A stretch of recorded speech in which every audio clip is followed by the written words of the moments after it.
The Tron trilogy, if you can even call it that, it's kind of like two movies that are connected together after almost 30 years and then a third one that's just like there. But these are movies I've actually never watched before, which might seem shocking to you, but I do have some like pretty glaring gaps in my history of movies with that have massive cultural relevance. And that means I get to have fun going through them in all one go. I do distinctly remember when Legacy came out because one of my best friends was a huge fan of it, but because I hadn't seen the first Tron, I didn't really have a huge incentive to see Tron Legacy. So these have kind of just been movies that were on my radar to get to someday, and that day is today. Well, actually, it was yesterday with the recent release of Tron Ares, the many debates on why it failed, and then my personal recent experience with the light cycle ride at Disney kind of being a massive disappointment, which maybe I'll get to at some point. It was all really bringing me to this moment of watching them all in order. And at this point, I actually kind of wish I had started with Ares and then gone back to watch the first two, but it's too late for that now. But now that I've entered the grid, seen what this world is all about, I am here to report those findings back to you. I'll give you a spoiler-free review on the new movie if that's all you're really interested in a couple seconds here, but if for some reason you're like me and haven't seen Tron and have no experience with what it is,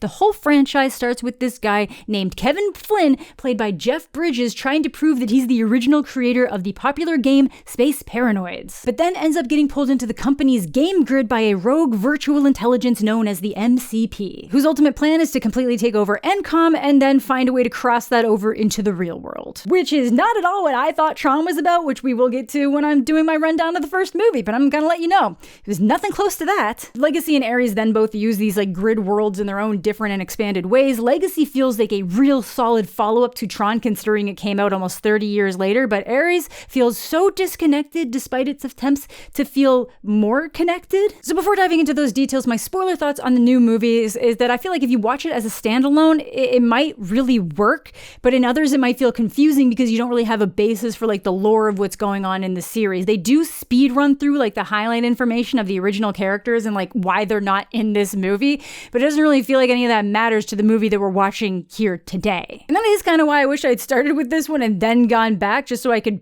judge what that felt like, because I'm sure there was a lot of people who this ended up being their first Tron movie. But because of the way it's handling some of those characters, I don't really feel like having a great love for the first two movies is going to give you any kind of major edge with this one outside of noticing some fun Easter eggs, because it's essentially just the company names that are the same. And it just feels like the movie's trying to avoid saying anything deeper about the story that it's setting up. So there are two main companies in this universe. There's ENCOM from the first movie, and then Dillinger, who was the boss of ENCOM. He splits off at some point, makes his own company, and they are both fighting to try to find a code that would let the things that they're digitally creating in the real world remain permanent. So right now they can bring the programs into the real world, but after 29 minutes they just like collapse back into nothing. So one of these companies is trying to market it for cyber and military security, and the other wants to use it for more altruistic reasons like sustainable crops. So that leaves a lot of room to get into the nitty-gritty on like human rights and the destruction brought on by people with too much money and power, how you can buy that power, a system that's pay to play, and then it just gets turned into a pretty run-of-the-mill look at AI creations and the way they interact with us in the world. And every single one of those themes has been explored better in other movies, and maybe some of that is because Jared Leto is supposed to be the AI learning to appreciate humanity and the feeling of being human,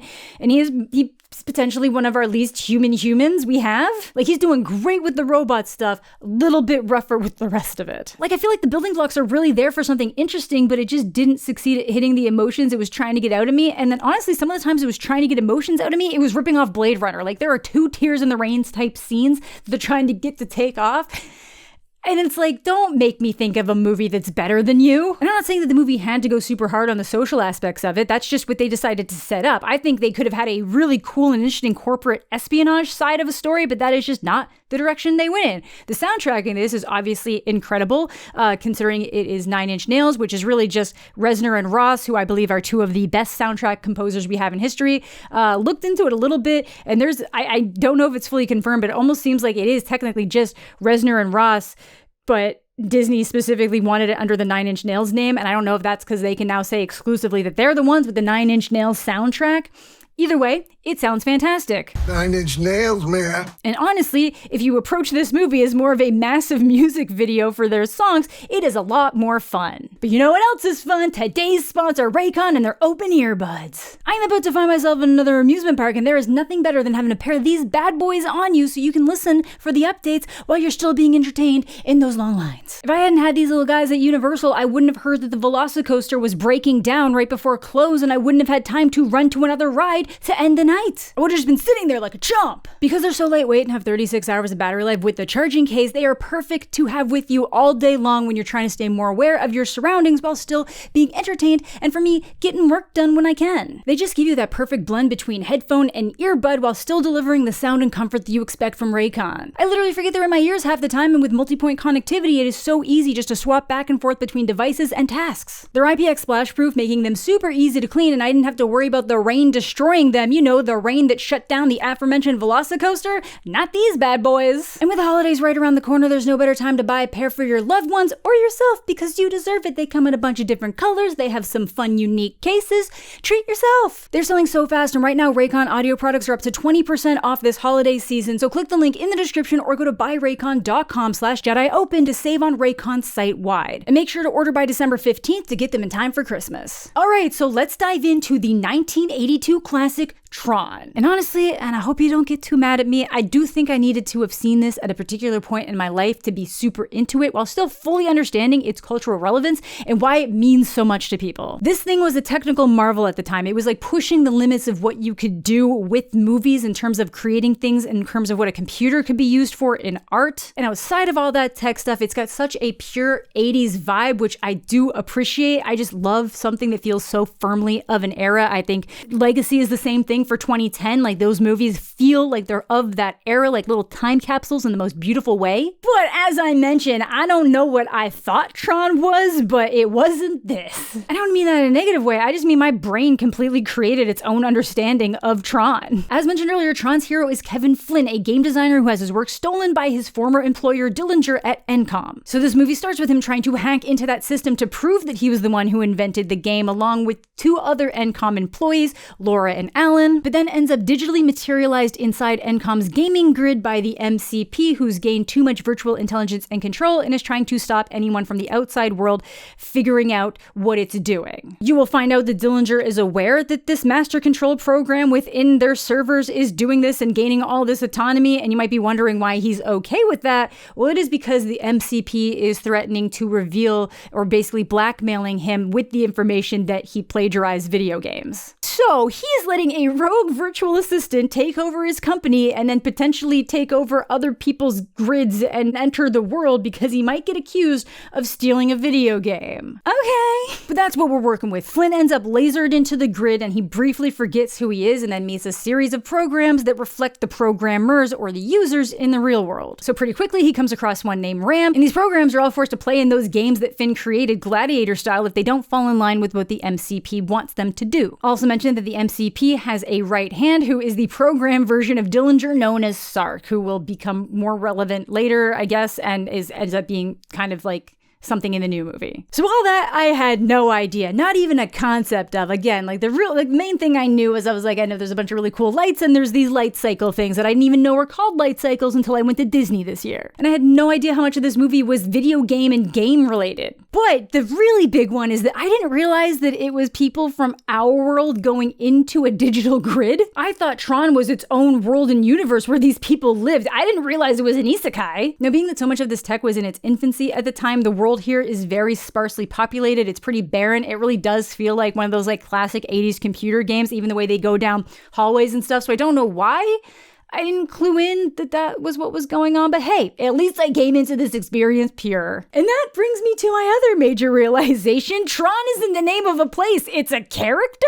Alan, one of the programmers helping him from the real world, created a program called Tron, which is a self-governing security program for the system. So Tron is currently fighting in these games on behalf of the users against the MCP. And I guess the movies are just called Tron because it sounds cool because he's not the main character. So as it progresses, Flynn kind of has like the muscle memories of the games and kind of realizes how he can escape into the greater system. So the three of them team up. Flynn realizes that he can actually like affect the programming of the system, which makes them realize that he's a user. Unfortunately, Ram ends up dying or de-resing, as they call it. So then it's him, Tron, and the program version of another employee that was helping them in the real world named Yori, who apparently is based off the girl Laura. And they're all trying to figure out how to defeat the MCP and Sark to free the system. Obviously, they managed to do that. There's some like interesting moments where he can like make himself look like he's part of the MCP because he can affect the way the programming is working. Thought that was cool, but you know, he ends up back in the real world after he basically sacrifices himself, gets the proof that he's in fact the creator of Space Paranoids, and that's really the movie. He ends up getting the company ENCOM, like he ends up becoming the new boss of it, and then that's really the movie. So like, good for him. At the end though, before he leaves the grid, he kisses Yori because, like I said, he and her user Laura had a past relationship, so it kind of feels like him trying to like work that out with someone who's not actually her. But then because the programs don't really know what kissing is, she's like, oh, I guess that's just what people do when they're excited to see someone. So then she kisses Tron as a program. So like, they didn't even bother with a love triangle. They were like, there's enough Yori for everyone. So yeah, that's pretty much Tron. On to Legacy. No, I'm joking. Let's give some wrap-up thoughts. Like I said, this movie is incredibly impressive tech-wise for the time, and I think some people will find it super fun. I think if I had seen it when I was younger, I would have been way more into it, but the plot is pretty thin and the stakes are so low that I just had a hard time feeling more engaged because we've come so far on the technological side of filmmaking, and that's where this movie really excels for its time. And there's so much interesting in that history. Like, I know in the Oscars for 1982, they wouldn't let it in the special effects category because they just didn't count anything done on a computer. It didn't count to them for whatever reason. But it's crazy that something that is considered like kind of a defining moment of what you can do with computer animation wasn't even eligible. And that kind of ties into things that did actually impact my childhood heavily. John Lasseter says that Toy Story probably wouldn't exist, or at least not exist the way that it does, if it wasn't for Tron. And I consider Toy Story to be one of the greatest movies in existence and made up a huge part of my childhood. So I'm very glad that Tron exists and that people do things like that to push the bounds of what films can be. Again, as much as I'm like not a huge fan of Avatar in terms of like what the stories are, it is very cool what James Cameron manages to do with that technology and provide to the world. But yeah, let me know what you guys think of Tron. Were you big fans of it growing up? Do you have like parents who are big fans of it? Are there some other fun anecdotes I'm unaware of that might like make me appreciate this even more? I love a fun fact. Let me know. On to Legacy. And like I said, it is a movie from 2010 that feels so much like 2010, and I mean that in the best way possible. I don't think I realized it at the time, because obviously I didn't watch it at the time, but I wasn't expecting to turn this on and be like, oh my God, the 2010s do have a very distinct feel, and Tron Legacy is somehow doing all of it in one movie. And I guess in my mind, I wouldn't have thought something from 2010 would feel so much like it's from a different period, but at this point, yeah, that is 15 years ago, and technology and film and culture and just trends go so quick now that it makes sense that 15 years ago is kind of a lifetime away in terms of like making things and what ends up being popular and like franchises and action movies and like special effects. And it's literally everything from the way it looks to the way the story beats play out, the way the characters play out. Obviously, there's some issues with some of the special effects. I do think a lot of it looks really great, but the de-age tech was very early in its life cycle. So, Jeff Bridges not looking the best de-aged, which I will get to, but I was like so much more into this movie than I thought I was going to be based on the first movie.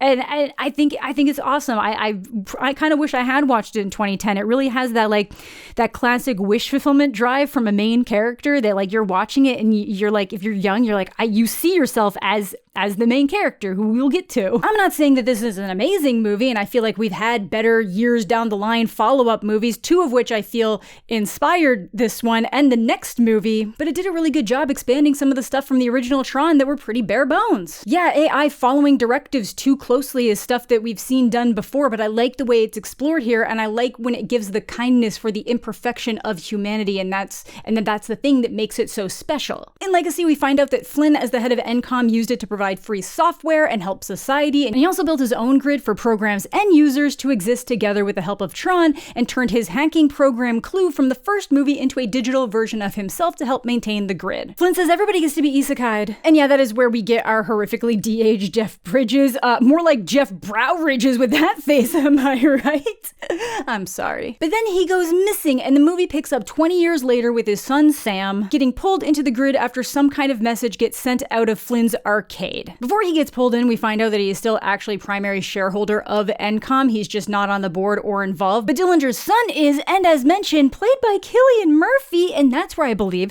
the direct sequel of this movie was gonna go. Sam versus Dillinger, but we were deprived. But yeah, Sam ends up in the grid, realizes that Clue's gone rogue and taken over the entire place as a dictator, and tosses Sam right back into the game so he'll die, which are now way more gladiator style because the grid is obviously extremely populated, so you get a lot of people cheering them on, and it's fun. They kind of recreate that at the Disney, where you're like, at Disney with the light cycle ride, where like when you're waiting in line, you're looking down at them going, so you become the spectator. Sam almost dies in a light cycle race, which it looks so good in this movie, I gotta say. I did think when I'm watching this, I'm getting a lot of like Star Wars vibes, and I think I saw someone say that this movie is like all three Star Wars prequels put together.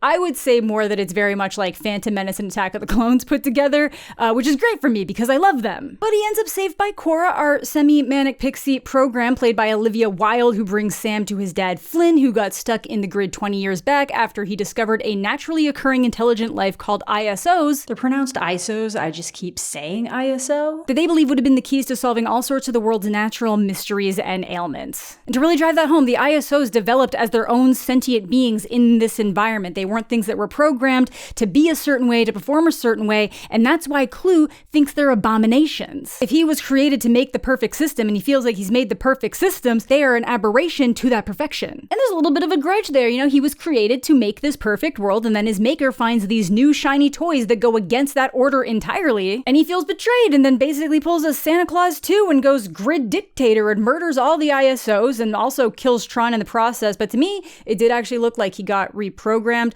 and spoiler alert, that is what happened. Rinsler, realizes that Sam's a user. It's actually just a reprogrammed Tron. Was that surprising at the time? I kind of picked up on that in the moment, but that's fine. But like the MCP possible to a greater level, Clue wants to make his way through the portal to the real world so that he can exercise that same kind of order on humanity as well as dictators do. Which I guess is also implying that he would still have the same kind of abilities and powers that he has in the grid in the real world, but he can't get to that real world without Flynn's master key disc, his identity disc. So the rest of the movie is just Sam trying to get them back to that portal before it closes without Clue getting the key from them. Obviously, it's a very risky plan. If they lose the disc, they might destroy the world. We get some betrayals, we get some hijinks, we get some cute little moments because Cora's delightful. The near death of Cora, who is then revealed to be the last living ISO. And that's why she's so fun, unique, and quirky. Do you know Jules Verne? Sure. What's he like? She is a badass, though. She's one of those characters that gets to come into the space movie and be like way more badass than the protagonists that were given. Too good for Sam. Eventually, Tron ends up remembering that he is Tron and helps them get to the portal to escape. And then we have the big standoff against Clue, where Flynn admits, hey, this is actually my fault for programming you the way I did. I couldn't have known the realities of things, and that's my fault. And he gives a genuine apology. Clue doesn't care, so Flynn distracts him long enough for Sam and Cora to make it through the portal, while Flynn reabsorbs Clue into himself and the portal collapses. And because of the way the portal works, when you go into the grid, it makes you digital. When you go back out the grid, it gives you flesh and bones. I guess Cora then becomes flesh and bones in the real world, and the two ride off together with Sam having plans to take back ENCOM and bring it back to its altruistic glory. So with all that, I can see the exact trajectory of a direct sequel to this movie. As I mentioned in the intro, with Sam not running ENCOM, it made way for Dillinger's son, played by Cillian Murphy, to come in and start changing the way things worked to maximize profits. With Sam planning to come back and take his rightful spot as owner of the company, that is a clear split for them to start feuding and for Dillinger to split off into his own company. And when you watch Ares, you'll see all the spots that were clearly intended to be this version of Dillinger against Sam, that they then reworked into this other installment taking place way too long after this one, but still feels even more disconnected from the Tron universe in 15 years versus the 28 years that passed between Tron 1982 and Legacy. And it's a bummer. I'm kind of glad I wasn't really invested in this at the time and like waiting for that sequel, because I'd probably be really upset. I had watched all these in one single night for the first time ever, and even I'm like, oh my god, we could have done so much more, because so much of Ares ends up being a retread of what this movie already establishes. What if AI could have feelings? Korra's right here. And I don't even think Sam's that great of a character. I think he is, again, the perfect archetype of that kind of like hero's journey of that era of movies. But I still would have rather watched a continuation of that story with him as the lead over Ares. Like, there's some early parkour moments in this with Sam, and I'm like, oh yeah, that was a huge thing in 2010. Parkour! So Legacy is pretty much everything I could hope for from a Tron sequel, taking place almost 30 years after that original movie. Like, we've got the character from the original movie, we've got a new hero for younger and new fans to get on board with that is directly related to that original beloved character. I love the way they're expanding the world and the way this grid is taking place. It feels like a real solid progression from where we were in 1982. We got an enemy that makes sense. If you give a program a command, it is going to do whatever it can to follow that command exactly as it has been commanded, and that usually means that like some things are going to get left by the wayside. There's going to be some extreme strictness that has to go on. It really makes sense, especially when someone has like a grudge built into that. The visuals are still super fun. There's some really great set pieces and action moments, fun side characters. It can get a little bit exposition dumpy at time when they're trying to establish new things that happened between the time of the first movie and this one, but they do manage to keep it pretty snappy with the story moving. And it's really unfortunate that we didn't get a direct sequel to this movie, because I actually think that this particular movie could have been fleshed out into two, and then we get another movie at the end for everything that happens after to close it out as a trilogy. I think that would have been so solid. Like, they introduced Cillian Murphy as Dillinger's son. I wanted an epic battle between him and Sam. And I feel like they kind of tried to do that with Ares in a way, which does make sense, because I'm pretty sure Ares is just a reworked version of what was supposed to be a direct sequel to Legacy. But it just can't have that impact now, because they had to go with new characters, or they chose to go with new characters. I don't think they had to, which we will get to when we get into Ares, but it just feels really unfortunate to know that like something could have happened that would have been really great, and we just didn't get it. And yeah, I just really enjoyed watching this. I enjoyed having this feeling of like just steeped in 2010, and I don't know, it just feels like a nice little time capsule. I love something that feels so much of its era. And again, fantastic music. We get the Daft Punk soundtrack in here, which again feels so perfectly 2010. Absolutely loved it. On to Tron Ares. And it's been a rough go, and while I don't really like Jared Leto or his approach to most things, honestly, that might even be putting it lightly. I looked into some of the newer accusations that have been against him, and if like any of them are remotely true, it's like, he shouldn't be working. I wanted this movie to be sick as hell. The teaser was sick as hell. It has great visuals, incredible vibes, incredible soundtrack. Gillian Anderson, but it did not deliver on how cool it set itself up to be. And I don't even think it's terrible. It just really bummed me out for what it could have been. I know some Tron fans loved it, either because they're just happy back in the universe or what they felt it might have set up, and others absolutely hated it. Let me know where you land. I know there was a television, like an animated series for this, that a lot of people were like, I really wish they had actually made a direct sequel to what they established in that series. Maybe I should have checked that out for this, but you know, I'm sorry. But I just think Ares is ignoring a lot of what the last two movies set up in exchange for some cheap callbacks and Easter eggs, while they still fail at exploring the story they really felt the need to go with. Like I mentioned in the beginning, they introduced some really cool options of ideas to explore, things that feel very relevant to the world we're living in right now, and then it just becomes another like, gee, wow, can programs have feelings? No, we're not gonna start running defense for like the programs in that way. Let's like focus on like the crazy people doing the bad things with this stuff. Again, ignoring the Korra-shaped hole in the room. Like, I get that the ISOs kind of created themselves out of nothing, but they are still digital creations that have feelings. So I'm just like, I don't know. What I'll give them though, they have continued the theme of super cool Disney intros for this movies. I do always love it when a movie lets or a studio lets a movie adjust its intro. I always think that's very fun. I don't think I'm alone in thinking this isn't the best movie. There is a reason why this movie performed so badly at the box office. While it will probably continue performing poorly from now on, it might do a little bit better once it hits streaming services and people can just watch it for free at home. But I think there are a lot of things contributing to why this wasn't a success. For one, again, it's been so long between the installments, and then this one doesn't even have the benefit of being a direct connection to the original or even Legacy. I know some people think Jared Leto is the main reason why this all flopped. I don't think it was all him. That definitely hurt a lot of the promotional opportunities. And I know that there are a lot of people who avoided this movie because of him, either because they just aren't taking a stand against him as a person, or because they're like, I just don't like any movie that Jared Leto is the main actor in. And even if that was the absolute only reason why people weren't seeing this movie, he's actually a major reason why it even happened. I guess that original direct sequel they were working on had a minor character named Ares in it that Leto really liked and was like, hey, if you ever do something bigger with that character, let me know. The whole project kind of ended up in limbo, and then in 2017, he became a key producer on this, and then, made Ares be worked up into a bigger character. I think originally he was just firmly supposed to be a villain antagonist type character, to where we get now, where he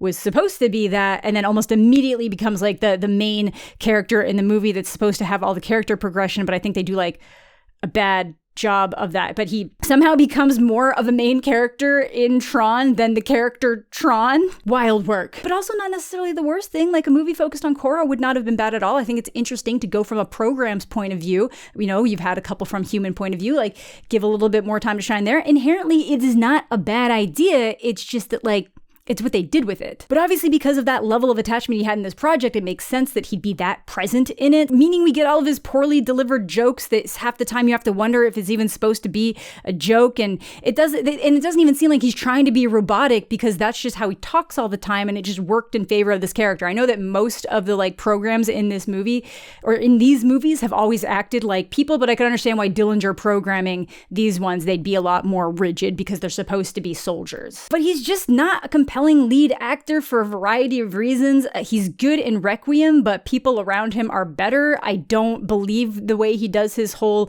method shtick, because every time you hear about him doing the method stuff, it's so he can be an asshole to people on set. I don't think I heard anything about this movie, so maybe his publicists were like, you gotta stop.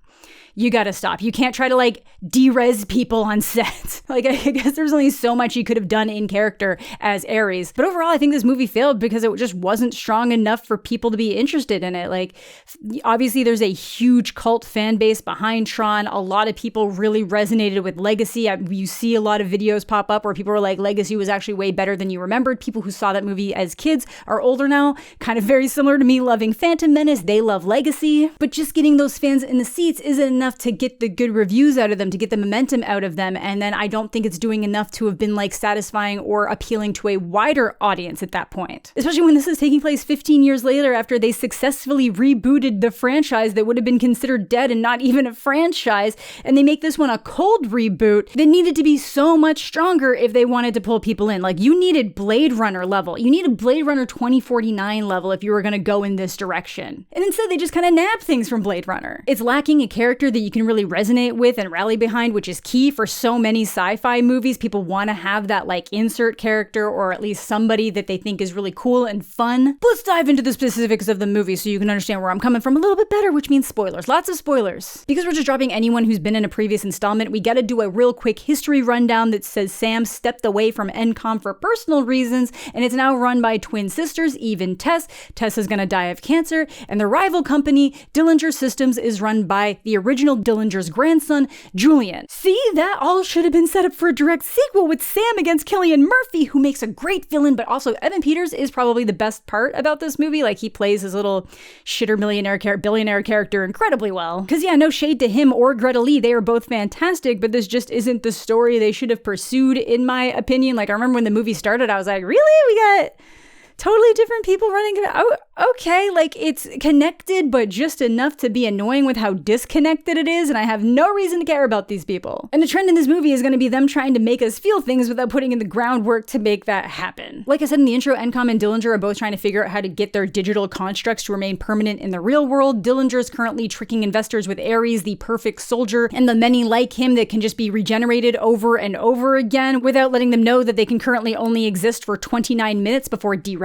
Though honestly, 29 minutes with super soldiers is a ton of time to do all sorts of less than legal things in war and then have all the evidence disappear. I'm just saying. And it's also in that scene with the investors that they do the tears in the rain thing, where he can smell and see the rain outside and has a moment before he goes right back into robot mode. So we see that he's going to start to feel the charms of being human and the world around him, which again feels still for the franchise and for movies that already exist. On the ENCOM side, Eve is trying to finish her sister's work work to create all these sustainable crops and make better medicines, and has the same issues as Dillinger. But she ends up finding the permanence code in her sister's work, and somehow that makes all the digital creations, even if they're supposed to be biological, like they can become biological matter now. Like they grow an orange tree and the oranges are edible. You wouldn't 3D print an orange, would you? I will note that the video the sister left behind right before she found this code is basically saying like that she's still around even if Eve can't see her, which I got to assume was setting up for her having a digital counterpart in some kind of grid that we just won't get to in this movie and probably not get to ever. And as is the Dillinger way, Julian decides to hack into ENCOM's system, realizing she's probably found that code. And I kind of like that they literally show the programs in the system fighting the ENCOM programs to gain access. Like that's what the hacking is. It becomes a physical fight. I thought that was cool. I'll give them that, and it's set to an awesome soundtrack. It's quite fun. You get the moments where Ares realizes how little Dillinger actually cares about them. They are literally just tools. And as Ares is retrieving those files, he's getting pretty interested in Eve's life as it's like kind of swarming through him. The emotions she felt when her sister died, the humanity of it all. But because she does in fact have the code, Julian says Ares and Athena after her on light cycles to get it. That is light cycles in the real world. Wild stuff, super cool looking, very destructive with what they can do, but she tosses it before they can get it from her, so when they can't get it from her in the real world, she ends up lasered into their grid so it can be extracted from her memory like data. But when they realize she would die in the process of extracting that data, Ares refuses to do it. He actually learned from Frankenstein going through the memories and really resonated with the idea of I am fearless and therefore powerful. I feel like there were probably some better Frankenstein lines to explain what he's gonna go through here. Maybe that's just me as someone who is recently quite steeped in Frankenstein. But yeah, so much of what's going on with Ares is very similar to the creature in Frankenstein. He's this creation that's abused by its maker, learning to make its own way and trying so desperately to be part of this world that it doesn't really belong in. Not enough to save the movie, but I see what they were trying to do in areas of this movie. It's just hard with the script and the characters that we're working with. Like, I see what you're trying for, you just didn't quite get there. Because he's gone rogue, Athena ends up with orders to de-res him and then get Eve, but she manages to find the permanence code in another spot that Flynn left behind and digitizes Ares into that original 1982 grid to get it. And I will say, I really love the way they maintain the appearance of it here. It looks very cool. I liked that. He ends up talking to a digital version of Flynn in the grid who is super interested in Ares' desire to be human and the way he seems to understand feelings. I can't put my love of Depeche Mode into words. It's just a feeling. Oh, again, I get where they're going for, but that came out rough. But of course Flynn was gonna resonate with that. Mr. 1980s himself, the dude before the dude was even put to screen. And because of that, he lets Ares have the permanence code and sends him back to help Eve. Because Athena is much like Clue and the rogue AI that we're used to. Again, we are just rehashing things we already explored 15 years ago. She was given a command to get the permanence code by any means necessary, and she's gonna do that, which includes killing Julian's mom. Played by Gillian Anderson, you can't just kill Gillian Anderson. Even with Athena though, she has a moment that's like tears in the rain, except it's with like the building sprinklers. Like they kind of pull the same thing 2 times in the same movie. Like it's not enough to make her stop trying to kill Eve completely, but it does like pause her long enough to like maybe gain the concept of some kind of feelings and like physically feeling something before she de-reses, but every time she de-reses, she's just coming right back instantly. With Ares back to help fight her though, the ENCOM gang can focus on taking down Dillinger's system so that she won't be able to rematerialize. And that's pretty much it. Julian realizes that all hope is lost on him getting that code, and he's just like waiting for all the cops to come swarming in on him. We'll check back on him in a minute, but you know, we kind of cut ahead a little bit to ENCOM doing amazing work with that code and helping the entire world while Ares is off on his own trying to be human, and that the permanence code should really have been called the impermanence code because nothing real lasts forever. In his travels, he seems to be learning more about Sam and then sees Cora and realizes that she's probably like him, something from the grid made real. Has some coordinates to where she might be in Mexico, I think. I know a lot of people thought she looked really sick in the picture, but I don't think that was intentional. I think that is just her hair pulled back that way. But it could kind of explain why Sam stepped down from the company if he was trying to figure out why she was sick, but there's also a chance that someone else figured out what she was, so he had to go into hiding with her. Either way, they were absolutely setting up for a continuation with Sam and Cora, which we probably just won't get right now because this didn't do well. But yeah, cutting back a little bit to right after the events of all the crime, you know, with all that illegal activity and what ended up becoming urban warfare, Julian's about to be arrested before the SARC system launches. You remember SARC? You know, from the first movie? Kinda? Yeah, that guy. He ended up like absorbing all the MCP power and then got defeated anyway. Yeah. Well, it reboots the system and the lasers, which Julian then uses to digitize himself to avoid having to pay for any of his crimes. He just goes into his own barren gridland, where he is then presented with the identity disc that belonged to Sark and transforms into the glowing image of him, making way for what I assume is the return of the MCP inside that Sark that's maybe just been laying dormant forever. So that is at least 2 cliffhangers that this movie set up that we're probably never gonna explore more. Maybe I'm wrong. Maybe Disney will actually be down to invest more, but I know that their usual MO is to back off the second something doesn't do well and then maybe at least immediately be back in when the next thing works. I think we saw that this year when Snow White happened and they were okay, never mind, no more of these. And then Lilo and Stitch happened and they were you know what? The live action thing, I think we're onto something here. Final thoughts on Tron Ares, though. There are some really fun moments in this. I can see what they're going for in areas. Obviously, people would be interested in seeing what programs would be like in the real world because that's been building up in the last 2 installments in this movie. And obviously, you already had Korra out in the real world, which could have been way more interesting to explore, but it makes sense that that's the direction they'd go in. I do wonder if Ares as a character was originally way more like Athena and potentially trying to hunt Korra down. Again, we know that there was a very different script where Ares was a more minor character that Leto had read years ago, and then as he became more important and came on and they decided to make it more of a reboot of the series that still kind of acknowledges the other ones, that seemed to have shifted a lot. Not that that matters at this point, but there are pieces in this that work. There are good ideas. It just loses it with the emotional depth it's trying for. I just don't care about anybody in this movie. Ares is a character that I can see all the reasons why he should be interesting. I just don't think they did enough with him for it to feel earned. There's just not enough of a character arc there. It's he steps out and immediately is having his tears in the rain moment. They set up for the whole Frankenstein creature thing and then didn't really have the room or desire to commit to that beyond showing the quote and then having him say it. So just so you know that that's what they're going for. They're just saying it instead of doing it. I just think with where the world is now, chatbots encouraging people's delusions, self-harm ideations, and more, there is a much more interesting way to explore a story. There's a more interesting story in here, in that franchise that is so heavily focused on virtual and artificial intelligence and the way they can go bad or go wrong. Instead, we get something that feels so incredibly dated and was already explored in the last movie. And we have 2001: A Space Odyssey.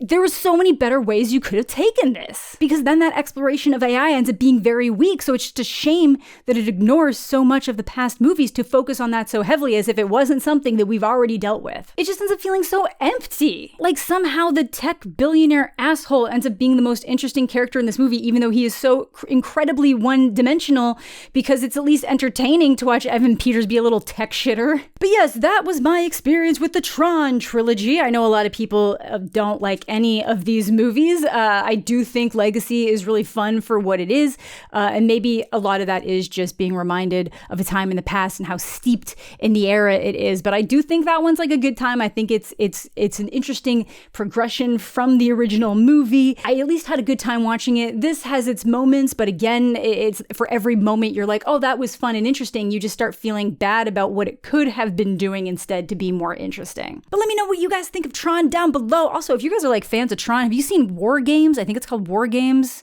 I liked War Games, and it's kind of got a similar vibe, but just obviously different in a lot of areas. But yeah, that was pretty good. But yeah, let me know what you guys think of Tron. What do you think of the progression of what this franchise, I guess you get to call it now, has taken? I think it's such an interesting little jump around. I don't know. It is an interesting piece of media history. It's an interesting look at what a cult classic can be, what people resonate with, what a legacy of something can become. And I don't even mean that as a pun, but just it's interesting what this is built into. And it is kind of just disappointing that it might end up dying here with this. But hey, at least we got a really good soundtrack out of it. But yeah, that is going to do it for today's video. Again, please let me know what you're thinking down below, what your history with Tron is. If you haven't watched any of these either, let me know. But thank you all so much for watching. Thanks as always to my Patreon supporters and YouTube channel members. Subscribe to the channel if you're new. I think it'd be really funny to get to 666,420 followers because I'm a child. Leave a like on the video if you're into that kind of thing. All my other social medias are listed down below. I hope you're all having a fantastic day. I'm mostly okay, and we'll catch you all later.